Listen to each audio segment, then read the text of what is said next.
Vamos lá, meus irmãos, continuando aqui nossa nona aula de homilética 1 e 2. Estamos no último bloco, nossas aulas estão sendo gravadas.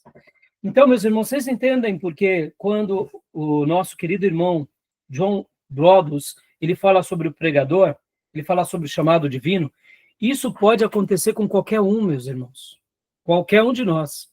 Em qualquer momento, Deus pode nos separar para sermos pregadores. Pastor, mas eu não sei que dom eu tenho. Não se importe, proclame. Busque a Deus em oração, se encha da Bíblia e busque essa orientação espiritual. E Ele vai te conduzir. Pastor, mas que tipo de mensagem eu vou fazer? Não se importe, Deus vai te conduzir. E agora eu quero dar o exemplo do pregador do século XVII. Quem é? É esse daqui, meus irmãos. John Bunyan. Quem ainda não leu, leia, porque é o livro de Bunyan, O Peregrino. Quem já leu O Peregrino? Meus irmãos, depois da Bíblia, na língua inglesa, é o livro mais vendido no mundo. Ou mais vendido na Inglaterra, depois da Bíblia, se não me falha a memória. Então, pense, a Bíblia é o livro mais vendido no mundo, porque é a palavra de Deus, isso há 2000 anos, então sempre teve muita Bíblia. Mas depois da Bíblia, esse foi um dos livros mais vendidos no mundo, na história do cristianismo. Não me recordo se é na língua inglesa ou se é só na Inglaterra. Eu acho que é na língua inglesa. Mas, irmãos, é maravilhoso. É maravilhoso. É maravilhoso. John Bunyan escreveu essa obra e agora deixa eu te... Bom, vamos lá. A Elaine, você já leu, né, Elaine? Você leu os dois, o Peregrino e a Peregrina, ou só leu o Peregrino? Só o Peregrino. Então, leia a Peregrina, que é a continuação. John Bunyan, irmãos, ele não escreveu apenas esses dois livros, ele tem mais de 40 títulos. Quem foi John Bunyan? Ele era um ferreiro, um latoeiro. Antigamente, para se fazer uma panela, fazia do quê? De latão. Para fazer uma ferradura, era de latão. Para fazer uma espada, não era latão? Lata, ferro? Então, ele era um ferreiro. Ferreiro, antigamente, era uma profissão comum. Em um certo momento, ele se converte e Deus fala para ele começar a pregar. Mas ele não tinha seminário. Então, nos dias de John Bunyan, que é 1600 e alguma coisa, o que acontece, irmãos? 1600 e... A primeira obra de John Bunyan foi escrita em 1628, tá? Se não me falha a memória, não, aqui, ó. Ele nasce em 1628 e morre em 1688. Mas a primeira edição do Peregrino foi lançado, peraí que eu tenho aqui, tá aqui, eu não lembro agora de cabeça, mas foi lançado em 1678, tá?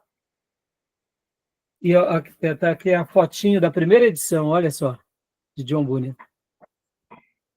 Então, o que acontece, irmãos? John Bunyan começou a pregar, mas na Inglaterra, nesses dias, já tinha passado pela reforma protestante, eles já tinham se tornado protestante, a igreja já era anglicana, e já havia um padrão. Qual era o padrão? Só podia pregar nas igrejas quem fizesse seminário, e o seminarista que fosse aprovado no seminário, que fosse validado pelo rei.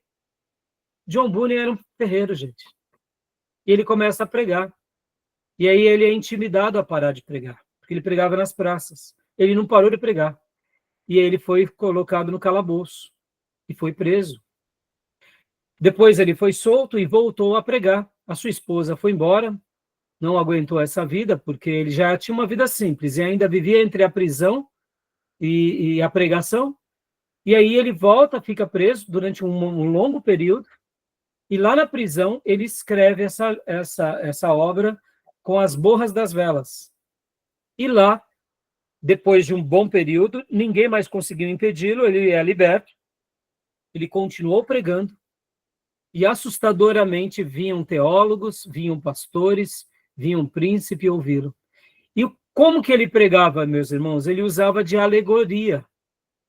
Então, a obra O Peregrino, o que é o peregrino? É a história de alguém que está peregrinando nessa terra, porque essa terra é passageira.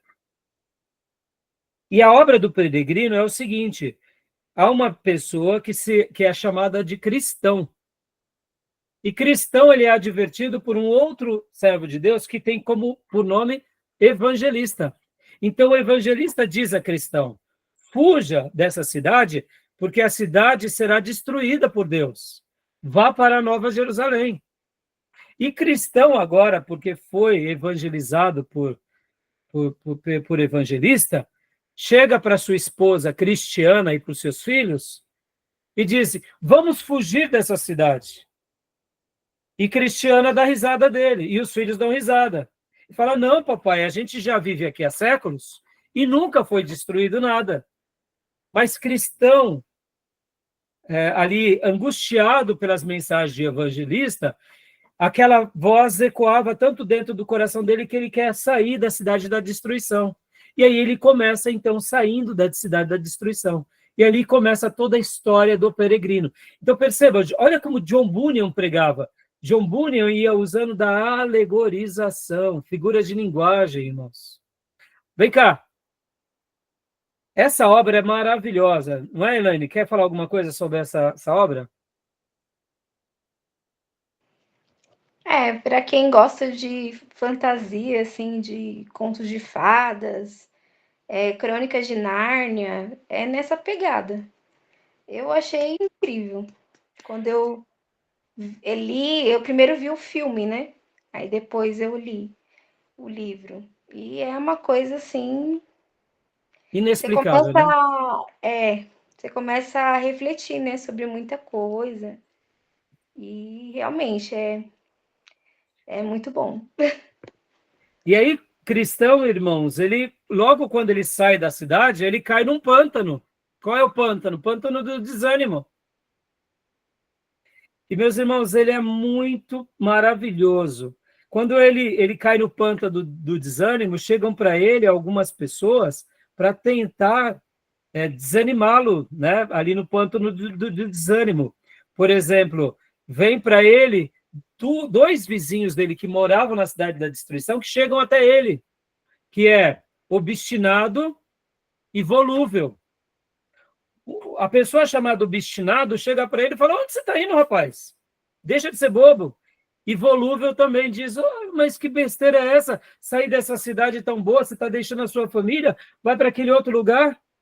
Olha só que interessante, irmãos. Então, perceba, ele vai usando figuras de linguagem. Agora eu te pergunto, olha, isso daqui era a obra de John Bunyan pregando, ó. Ele foi preso por causa disso daqui. Eu te pergunto, essa mensagem, ela é textual, ela é temática ou ela é expositiva? Ela se enquadra em qual categoria do que a gente aprendeu aqui? Ela se enquadra, por exemplo, eu poderia dizer que dentro daquilo que a gente aprendeu lá em hermenêutica, alegorização. Ela é baseada em figuras de retórica. Porque, inclusive, lá no pântano do desânimo, porque logo depois que ele fala lá tanto com obstinado quanto volúvel, cristão prossegue. Mas ele cai no pântano do desânimo e agora ele está perdido. Mas quem ajuda e tira ele do pântano do desânimo? Se não me falha a memória, é fiel. Fiel vai a cristão e tira ele do pântano do desânimo. Olha só que coisa linda mesmo. Aí eu te pergunto, vamos lá. John Bunyan fez teologia? Não. John Bunyan fez homilética? Não. John Bunyan teve o quê? Teve certeza da sua vocação. Prega a minha palavra. E ele fez o quê? Leu a Bíblia, orou, foi orientado por Deus e criou uma obra que nos dias da Reforma, um pouco depois, não era tão usual, mas se tornou um clássico. Spurgeon lia, ele tinha como livro de cabeceira a Bíblia, e depois era Bunyan. E depois era Baxter. Olha os livros que Spurgeon lia. Então, eu não preciso falar mais nada para vocês. Meus irmãos, em vez em quando eu pego o Peregrino, volto a ler de novo, já li várias vezes, e é uma delícia. Porque o que ele faz? Ele personifica as pessoas, volúvel. Será que tem alguém que é volúvel, que está perto da gente, que tenta passar esse pensamento volúvel para nós dia a dia? Tem ou não tem? Querendo que a gente fique na cidade da perdição? Olhando para as coisas dessa terra? ou querendo que a gente não encare o pântano do desânimo. Está entendendo, irmãos? E obstinado? Tem alguns que são obstinados?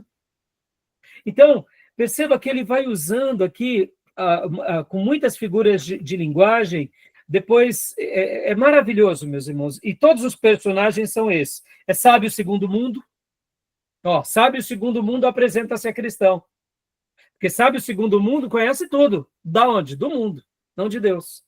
E quer fazer com que cristão agora pegue atalhos no seu caminho. E um dos pontos mais altos do livro é quando o cristão ele passa pela Feira das Vaidades. Porque o que é a Feira das Vaidades? Senão um lugar onde tem muitas prateleiras e vitrines em que os peregrinos acabam se iludindo pelas vaidades e são engaiolados. Vem cá, nosso mundo é uma Feira das Vaidades ou não é? Teologia da prosperidade é uma Feira das Vaidades ou não é? Os ensinos heréticos é a Feira das Vaidades ou não são? Percebam, irmãos, olha só. Olha que lindo. E por que eu estou falando sobre agora Bunyan? Então. Bom, resumindo aqui. Aí ele passa por tudo isso e ele chega na Nova Jerusalém. Eu vou deixar vocês com água na boca. Ele luta contra Polion, ele vence os obstáculos, porque dentro da couraça dele, ele tem um pergaminho que ele consulta, porque é o pergaminho que foi dado a ele por evangelista. Pergaminho. Estão entendendo, meus irmãos? Mas num dado momento, ele estava cansado na sua peregrinação, ele cochilou, e ele não percebeu e caiu das suas roupas o pergaminho. E ele foi avante. Mas quando ele chegou avante, ele não sabia para onde ir, porque ele tinha perdido o pergaminho. Olha, aí ele tem que voltar no caminho, e graças a Deus ele acha o pergaminho, e ele louva a Deus, porque o pergaminho estava ali perto da árvore onde ele tinha cochilado. Vem cá, meus irmãos, é assim ou não é a nossa vida? Aí eu te digo, vem cá, que tipo de estilo literário escreveu Spurgeon? Spurgeon não, Bunyan. Alegorização, ficção, né? Como a irmã falou, está dentro de contos. Mas ele foi bem sucedido? Foi. Por isso que quando nós demos a aula lá de hermenêutica, eu falei, irmãos, a alegorização, se ela for feita baseada nesse princípio, ela é maravilhosa. É um conto de Nárnia. As crônicas de Nárnia. Mas, assim, o problema da alegorização é quando a gente é frouxo na doutrina. Então, Bunyan, ele tem não só essa obra, mas tem muitas outras obras. E a Peregrina, meus irmãos? Vamos lá. E a Peregrina? Deixa eu dar síntese, que a irmã não leu, a irmã vai ler. Cristiana com seus filhos, ao saber que cristão teve êxito e chegou aonde? Na Nova Jerusalém, ela agora com seus filhos quer ir para a Nova Jerusalém. E aí começa a história da Peregrina, que é a esposa de cristão. Fantástico, não é? Vamos lá. Lembra que a gente aprendeu há pouco? Oração, Bíblia e orientação espiritual. É isso que a gente precisa. Por isso, irmãos, que quando nós abrimos a aula de hoje, nós falamos sobre aquela questão da crítica textual, que é aquela matéria que explica sobre os manuscritos, textos receptos, né, os códices, né, que explica sobre todas essas questões mais complexas das traduções desse debate, como chamamos da manuscritologia, que é uma coisa legítima. Eu procuro ler a Bíblia dessa forma, não é a minha área de atuação. Mas como eu acredito que a Bíblia ela é a palavra de Deus, do Gênesis ao Apocalipse, eu me entrego a essa Bíblia. Gosto de ouvir o debate, desde que seja equilibrado. Prefiro as melhores traduções, porque para mim o que mais importa é buscar a palavra de Deus. E em oração se alimentar do que ele tem para nós. Porque a partir daí o Espírito Santo nos orientará o que fazer, como fazer, e com certeza teremos êxito. Tá bom, meus irmãos? Beleza? Até aí gostaram do Peregrino? Fantástico, não? Deu uma luz agora? Bom, lembra que na última aula, na 8ª aula, eu tinha dito que eu queria ler um assunto do pastor Russell Shedd, eu acabei não lendo, mas deixa eu dizer aqui uma citação que ele faz sobre um ponto da sua palestra sobre pregação expositiva, e ele estava falando sobre o tópico como estudar para pregar. E aí ele dentro desse tópico, ele falou o seguinte, que nós precisamos se familiarizar com o texto. E aí ele cita aqui alguns autores, olha o que ele diz, que Campbell Morgan lia aquele texto 50 vezes. Interessante, né? Campbell Morgan lia o texto 50 vezes. Ele vai pregar o Salmo 21 50 vezes, pelo menos, para o texto ser introjetado dentro dele.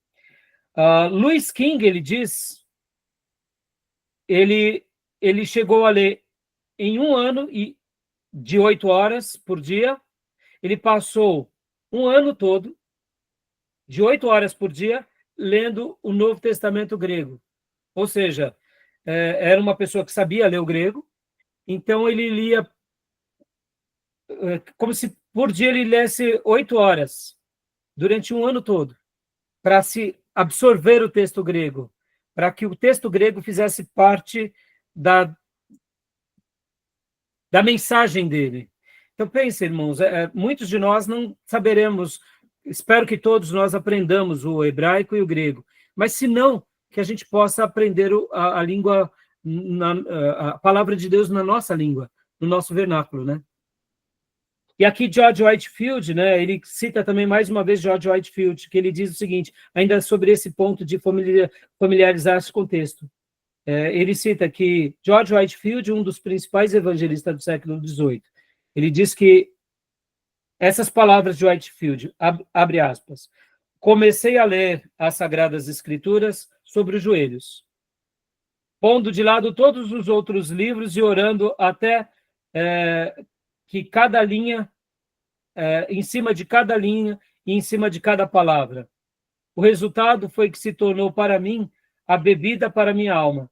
Diariamente recebia uma nova vida, luz e poder do alto. Então, George Whitefield lia as escrituras de joelho e até, que, se possível, sobre cada linha e cada palavra. E o que aconteceu com esse homem? A Bíblia foi introjetada dentro dele. E quando ele ia pregar, ele precisava de estrutura da homilética. Fazia parte. Você aprende, bom, agora eu preciso começar, preciso desenvolver, preciso concluir. Percebam que começar a desenvolver e concluir, qualquer um aprende. Mas ser cheio do Espírito Santo, só um lavado e remido. Ter essas percepções do Espírito, só um lavado e remido. Ser guiado pelo Espírito Santo, só um lavado e remido. Tá bom, meus irmãos? E agora, para a gente concluir a matéria de hoje, né? Não vai dar mesmo para falar de pregação em pregadores. São muitos assuntos, né, irmãos? Então, eu quero agora apenas fazer também uma breve leitura aqui com vocês do capítulo de número 2 do Jerry Kay. Eu vou até passar aqui para vocês agora algumas dicas que ele fala também sobre o pregador. Podem ver, meus irmãos, todos esses livros que nós deixamos aqui como livros-textos, como livros de homilética, eles vão dar muitos caminhos, muitas estruturas, tudo isso é muito bom, irmãos. Mas o principal do pregador é isso que eu estou falando agora para vocês. É isso que importa para nós. Porque se a gente não estiver conectado com Deus, com essa dimensão mais espirituosa, a gente não vai ter êxito, né? Então, deixa eu compartilhar aqui com vocês também, aqui, o capítulo 2 esqueci antes de... Bom, aqui, deixa eu abrir aqui para vocês, aqui, e compartilhar.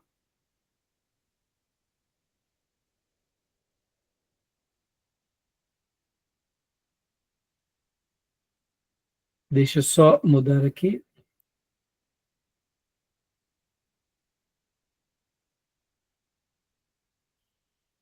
Elaine, fala um pouco para nós aí sobre o Peregrino, os pontos que mais marcou você dessa obra tão linda. Você lembra de alguma coisa assim que você gostaria de destacar aqui para a gente, enquanto eu abro aqui essa figura?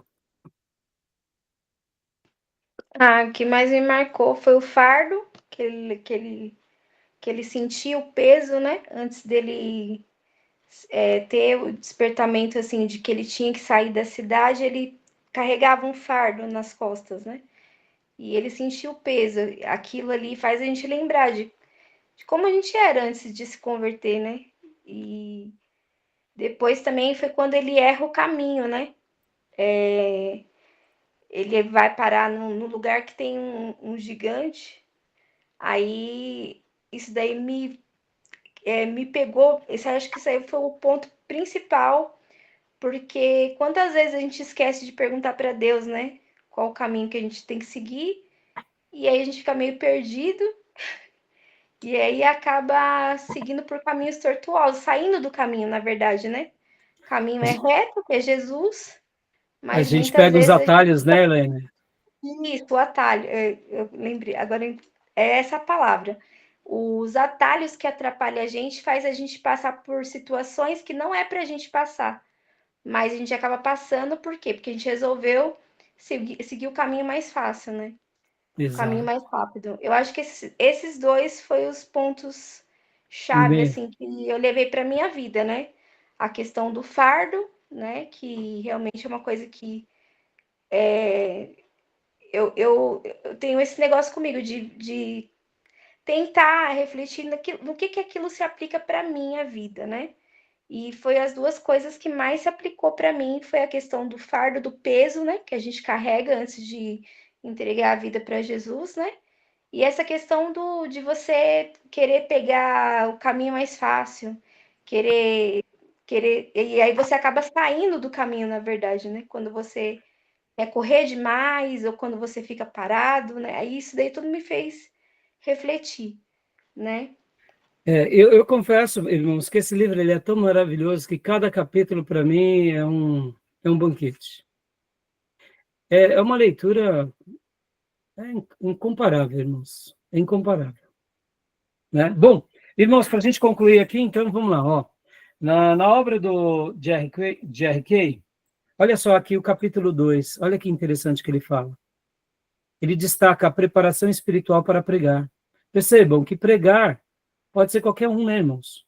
Não precisa ser só o pastor, né? Pregar pode ser qualquer pessoa. Então, o que ele diz aqui? Ó? A vida espiritual, a base do sermão. Não adianta a gente querer pregar sem ter uma vida espiritual. E uma vida espiritual para valer, viu, irmãos? E aqui, irmãos, olha, guardem isso mais uma vez, viu? Não esperem do pregador perfeição, tá? Porque ninguém é perfeito. Paulo não era perfeito, mas Paulo era dedicado, Paulo era uma pessoa de caráter. Então, cuidado para a gente também não ir para o extremo do legalismo, tá? Quando há pouco eu falei sobre o pregador que prega bem, mas ele tem uma vida indecorosa, eu estou falando isso, irmãos, porque como pastor há quase 30 anos, cuidando de uma igreja, como é frustrante quando, por exemplo, vou dar um exemplo aqui para vocês, tá? Eu me lembro que chegou certa ocasião, um obreiro da nossa igreja e me falou assim, ó, pastor, eu tenho algo que eu não gostaria de te falar, não, mas eu preciso te falar porque eu fui confrontado na rua e tem a ver com um problema que está acontecendo aqui na nossa igreja, com o irmão daqui da nossa igreja. E ele falou, ó, pastor, isso não é fofoca, não é nada, mas o senhor é o nosso pastor e eu tenho que resolver isso com o senhor que vai ter que resolver esse BO. Falei, então tá bom, meu irmão, me fala. Ele falou, ó, eu estava na rua, fui fazer umas compras aqui em um tal lugar, o dono do estabelecimento começou a me perguntar sobre um irmão da nossa igreja. E começou a falar poucas e boas do irmão e me contou umas histórias assim absurdas. Bom, resumindo, uma longa história. O irmão era um comprador e um péssimo pagador e um grande mentiroso. E para minha tristeza, esse irmão, ele era um obreiro da nossa igreja, fazia parte da minha liderança e pregava. Olha aí. E aí o que acontece? Dentro das queixas desse lojista, ele também falou, ele está indo na igreja ainda? Ah, é? Puxa, me admira, né? Vai lá na igreja e nem para pagar as contas, paga, chega aqui para mim, me promete. Ou seja, quando o irmão me chamou e me disse isso, eu falei, ai, meu pai, aí, ó, pastor, agora o pastor vai ter que tirar esses carrapichos macabro, né? Desse irmãozinho, né? E são ofícios de um pastor, irmãos. Ah, pastor, isso não tem nada a ver com a vida pastoral. Claro que tem, meus irmãos. O senhor está dando mau testemunho. Lembra que em Atos 6, para uma pessoa ser um diácono da igreja, ele tinha que ser cheio do Espírito Santo, ser sábio e dar um bom testemunho. Ou seja, para trabalhar no social da igreja, a pessoa tem que dar bom testemunho. Quanto mais para pregar, quanto mais para dirigir o ministério. Resumindo uma longa história, irmãos, eu chamei esse irmão, contei, né, falei para ele, ele ficou bravo demais. Eu falei, opa, você está bravo do quê? Você tem que estar bravo com você, de não ir pagar. Resumindo uma longa história, ele depois se enrolou todo, mentiu mais. Bom, resumindo um grande desfecho, eu tive que acabar literalmente convidando ele a se retirar da nossa igreja. E para piorar mais, hein, guardem isso, esse irmão fez seminário, viu? Isso que era o mais terrível, fazendo seminário e vivendo assim. Entendo, irmãos, eu não estou aqui sendo legalista.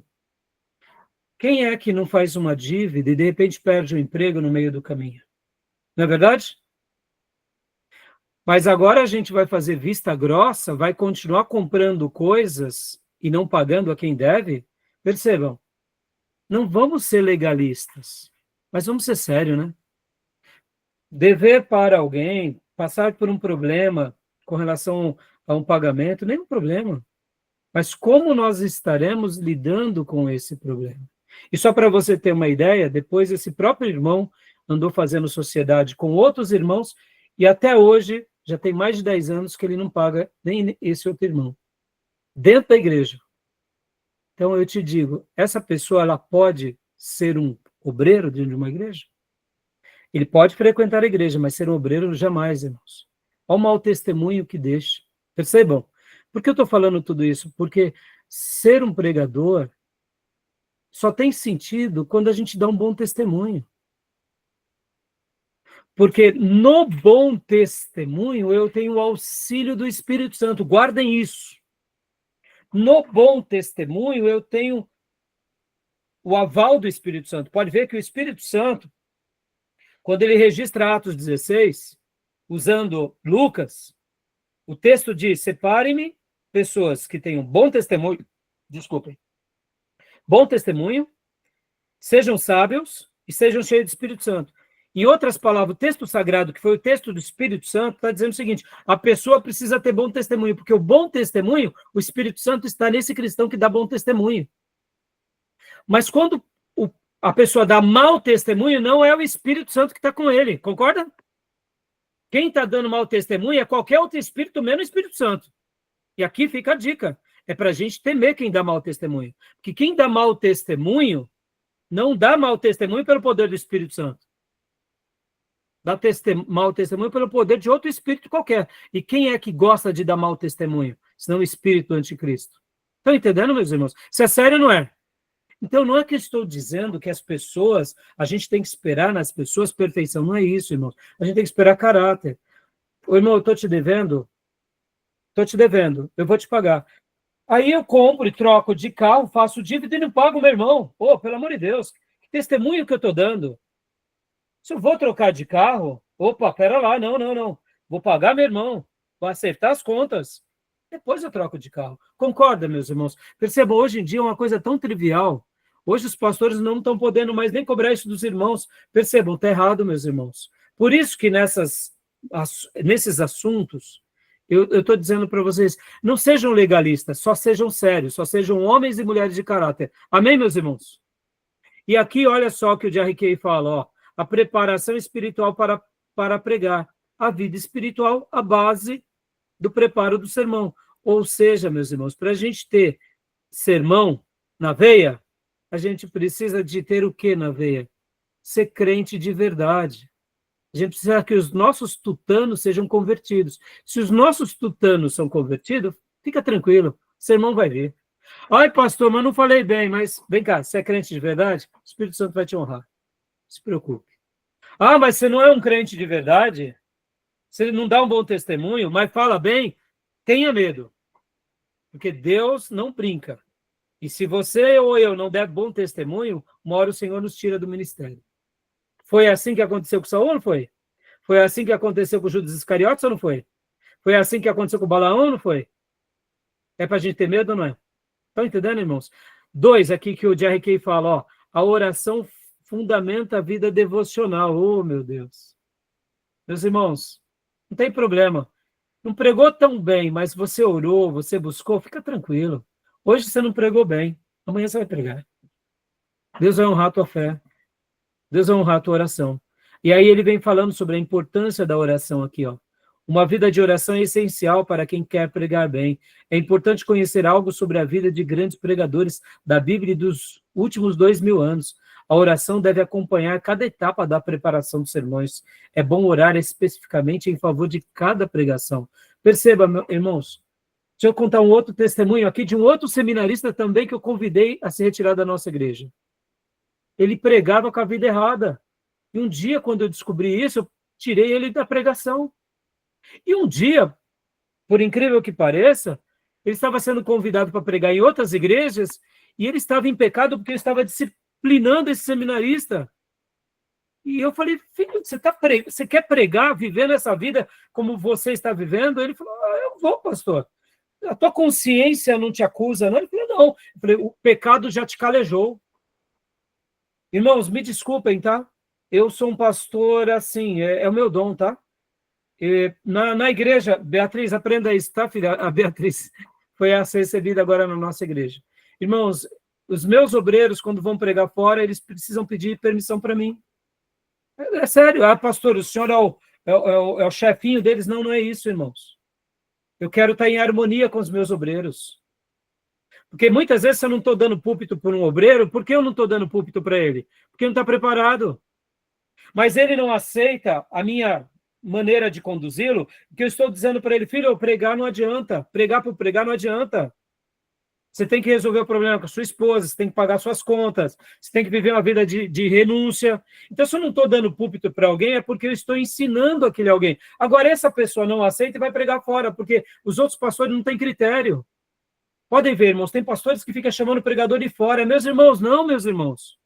A gente tem que estar dentro da nossa igreja e cuidar da nossa igreja. E se está faltando coisa para fazer, vai fazer visita dentro da igreja. Mas olha só, a vaidade é despertada por outros pastores que convidam. Meus irmãos, eu poderia estar pregando fora quase todo domingo. O meu compromisso é com a minha igreja. E quarta-feira, pastor? Eu podia pregar fora, não. Eu quero estar com as minhas ovelhas, orando por elas, apoiando elas, abraçando elas no final do culto, dizendo para elas, olha, obrigado por você ter pregado hoje. Está entendendo, meus irmãos? A função pastoral é essa. O meu dever é com o meu rebanho. Eu poderia ficar pregando fora, e vou até dizer, eu vivo pela obra. Eu poderia dobrar as minhas prebendas, triplicar, mas o meu dever é, eu vou prestar conta da minha igreja. Agora, e se um dia Deus me separar para essa obra? Ele vai separar e a minha igreja local vai me apoiar.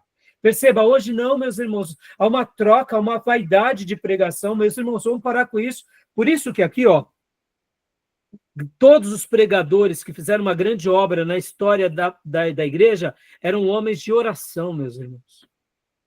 Hoje, a pessoa não está mais nem orando, é convidada para pregar. Não, meus irmãos, não está nem orando, vai para a vigília primeiro, vai para o culto de oração, começa a ser regular na igreja. A pessoa não aparece nem na igreja que pregar, está errado isso daí. Perceba onde a gente chegou. A pessoa tem que ter vida de igreja, a pessoa tem que ser igrejeira. Pastor, mas não estou pregando. E daí que você não está pregando? Você está vivendo na igreja? Então você está dentro do propósito. Não dá para todo mundo pregar na igreja. Um vai pregar, mas a gente vai estar inserido na pregação. Estão entendendo, meus irmãos? Agora, se Deus te separou para pregar, Deus vai preparar ocasiões para você pregar. Não queira pregar por você mesmo. Esses dois irmãos, que eu falei há pouco, que eu tive que, lamentavelmente, não pensem vocês que eu tenho orgulho, porque passaram pelo seminário. Meus irmãos, não era para acontecer isso com eles, mas por que eles foram tratados assim? Porque eles foram muito orgulhosos, não deram ouvido às instruções, e infelizmente sofreram muito. Graças a Deus, um deles até voltou, porque estava até desviado recentemente. Então, irmãos, eu não faço isso porque me sinto melhor do que ninguém. Não, meus irmãos, a igreja é santa. Um dia eu vou prestar conta por cada um que ali está, assim como a igreja vai prestar conta. E é por isso que a igreja perdeu esse brilho tão lindo, porque os pastores estão fazendo da igreja o quê? Um lugar de comércio, um lugar de vaidade. Então, a preparação espiritual para a pregação. Olha outro ponto que o nosso irmão Jerry Kay fala, um plano sistemático de leitura e meditação nas Escrituras, dando a ideia aqui que a gente precisa, sabe, ser aplicado nessas coisas. O outro ponto, a importância do autêntico louvor e adoração, ou seja, eu preciso ser um cristão autêntico, que adora a Deus, que ora de verdade, que busca a Deus de verdade, para poder realmente ali pregar de uma forma, eu diria, com bastante critério e com bastante zelo. E o outro ponto aqui que ele deixa para nós, eu quero passar para vocês aqui. Deixa eu só virar aqui, rapidamente. Opa! Desculpem aqui. Deixa eu só mudar. Aqui. Deixa eu mudar aqui. Aqui. Deixa eu mudar o slide. A gente já está acabando, tá, meus irmãos? O preparo espiritual por meio de leituras devocionais. Lembra que a gente já falou sobre isso? Que 95%, 90%, para mim é 99,9%. As minhas mensagens nascem das minhas devocionais. Se acabar com as minhas devocionais, eu não prego mais nada. É muito curioso, irmãos, quando eu tiro férias, geralmente, eu venho carregado de mensagem. Por quê? Porque nas férias você está descansando. É onde a gente pratica aquilo que a gente chama de ócio criativo. Você não tem preocupação com nada. E é nesses momentos que Deus vai trabalhando com a nossa vida. Percebam, o descanso, até nisso ele é benéfico, né? Continuando aqui, ó, o preparo espiritual e o poder na pregação. Irmãos, guardem essa expressão aqui. Quanto mais submisso eu me torno, mais poder e autoridade eu tenho. Por que muitas pessoas não têm autoridade espiritual? Porque não sabem ser submissa a ninguém nem a nada. O nosso poder está diretamente ligado à nossa submissão. Depois leiam Filipenses, capítulo 2. Quando Paulo vai falar que Jesus se submete a Deus, Deus Pai. E por causa dessa submissão, Deus Pai dá a Jesus todo o poder. Não há obreiro que seja submisso às suas autoridades que não receba poder. Eu vou dar uma sugestão de um livro aqui para vocês, chamado Perfil de Três Reis. É um livro maravilhoso, simplesinho, pequeno, mas que conta a história de Saul, Davi e Absalão. Davi se tornou o grande rei que foi porque ele soube lidar nos seus papéis. Quando ele era discípulo de Saul, ele não se rebelou contra Saul. Mesmo Saul sendo desviado, ele fez o papel de servo. Um dia ele se torna rei. Agora ele tem um filho desviado, que é Absalão. E ele poderia ter praticado atrocidades com Absalão, mas ele continuou sendo um homem segundo o coração de Deus. Perceba, a autoridade espiritual está ligada diretamente à nossa submissão a Deus e aos nossos líderes que a gente coloca diante de nós. Percebam, irmãos, o que é fazer teologia? Se não aprender com os mestres e se submeter a eles. Não é assim? O que eu estou fazendo aqui com vocês durante essas semanas? É isso, ó. Vamos aprender com o Jerry Kay, vamos aprender com o Russell Shedd, vamos aprender com Brodus, vamos aprender com Spurgeon, vamos aprender com John Bunyan, vamos aprender com Martin Lloyd Jones. E o que é isso, senão um coração que aprende com os mestres e agora se coloca diante de Deus? E eu te pergunto, será que vamos ter autoridade ou não? Quer conhecer um obreiro verdadeiro? Veja como ele é com o seu pastor na igreja. Quer conhecer uma irmã repleta de autoridade espiritual? Veja como ela é com o seu marido. Quer conhecer um homem de Deus, de verdade? Vê como ele é com os outros homens, e debaixo das lideranças que ele é colocado, seja no emprego ou seja no ministério. Todos nós, meus irmãos, nós não somos autônomos. Alguém lidera-nos em alguma área, sempre vai ser assim. Tá bom? E a autoridade espiritual está ligada a isso. Pode ver que todo rebelde, ele não tem autoridade. Até porque o espírito de rebeldia não vem de Deus. Pode parecer autoridade. Lembra Saul? Saul era um rebelde. Mas lembra que a Bíblia fala que o pecado de rebeldia é igual ao pecado de feitiçaria. Ou seja, quem inspira a rebeldia é o mesmo espírito maligno que está na feitiçaria. E eu te pergunto, um obreiro rebelde, ele é cheio de autoridade? Não, ele dissimula a autoridade. O que está nele é um espírito de rebeldia, que é o espírito da feitiçaria. Por isso que um obreiro rebelde, ele é uma pessoa contendiosa. Guardem isso, meus irmãos. a vida devocional espiritual, a unção do Espírito Santo, né? A pergunta sobre o pregador e a sua vida espiritual, a preparação para pregar, e aí ele conclui. Perceba que esse capítulo, o que eu queria dizer aqui para vocês, para a gente encerrar esse bloco de matérias? Não vai dar tempo. Eu queria hoje ter lido para vocês aqui alguns capítulos do Pregação e Pregadores.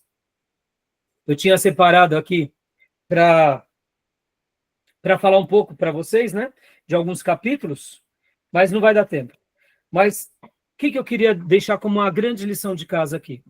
Depois deem uma lida novamente no capítulo 2 do Jerry Kay, na preparação espiritual para pregar, e também no capítulo 3 do John Abrodos, ali a partir da página 15 em diante.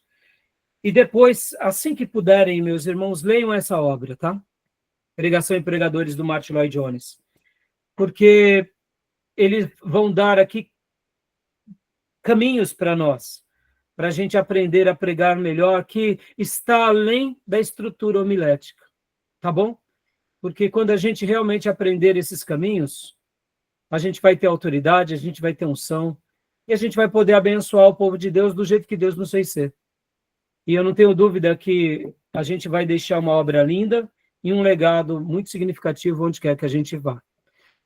Tá bom, meus irmãos? E é claro, eu deixo também a obra de Spurgeon, né? Lições aos meus alunos, volume 1 a 3, porque, na minha opinião, todos nós precisamos ler muito Martin Lloyd Jones e Charles Haddon Spurgeon, tá bom?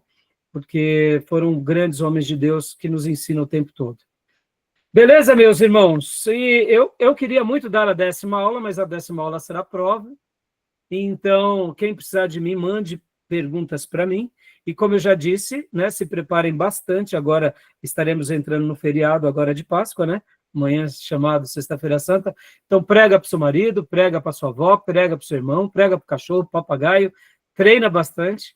E terça-feira, se Deus quiser, vocês estarão apresentando aqui a mensagem de entre 10 minutos, né?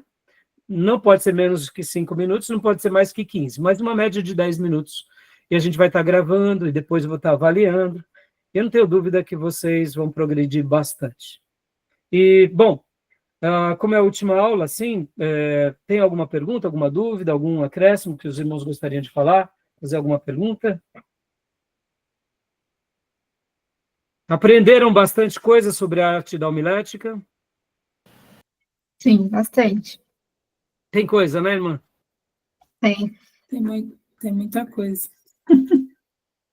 Como eu disse para vocês na 8ª aula, se eu pudesse, eu só me dedicava à pregação e algumas matérias, só isso. Porque tem muito para fazer. Parece que não, né? Quando a gente olha assim, né? Vocês entendem aquilo que eu falei há pouco? Quando a gente aprende com esses pastores que foram tão usados por Deus, a gente nota que seguir os passos dele é um caminho maravilhoso. É um caminho de piedade, de devoção, de serviço, de edificação ao reino, né? Tá bom, minhas irmãs, meus irmãos, alguma pergunta, alguma dúvida, algum acréscimo? E assim que der, leiam, tá, meus irmãos? Leiam, tá? Leiam. Quem tem Amazon Prime e tem ali, já está disponível esse livro pela Amazon Prime, tá? Pelo Kindle. Você pode baixar no seu computador e lê-lo, caso vocês queiram ler digital. Eu sugiro vocês comprarem. Esse daqui é o meu segundo, terceiro, porque o meu primeiro, algum abençoado pegou e levou com todas as minhas notas. Não sei onde foi parar. Aí depois acabei pegando esse outro que não está com as minhas notas, né? Mas é o livro, eu gosto muito do livro físico. Tá bom, minhas irmãs, meus irmãos? Então, um excelente feriado para vocês, viu? Que Deus abençoe, querendo Deus, nos vemos terça-feira. E depois desse módulo de homilética, a gente vai começar geografia bíblica, tá? Eu já vou pôr no grupo os livros para vocês irem comprando, porque geografia bíblica é uma aula maravilhosa, vocês vão amar. É maravilhoso. É maravilhoso, tá? Beleza? Tá bom, tudo certo. Deus abençoe, então, um excelente feriado, e para as minhas ovelhinhas, nos vemos domingo, querendo Deus, no nosso culto. De paz. Graças a Deus. Boa noite. Amém. Bom Paz, feriado. boa noite. Boa noite. Fiquem com Deus. Boa noite. Amém. Deus abençoe.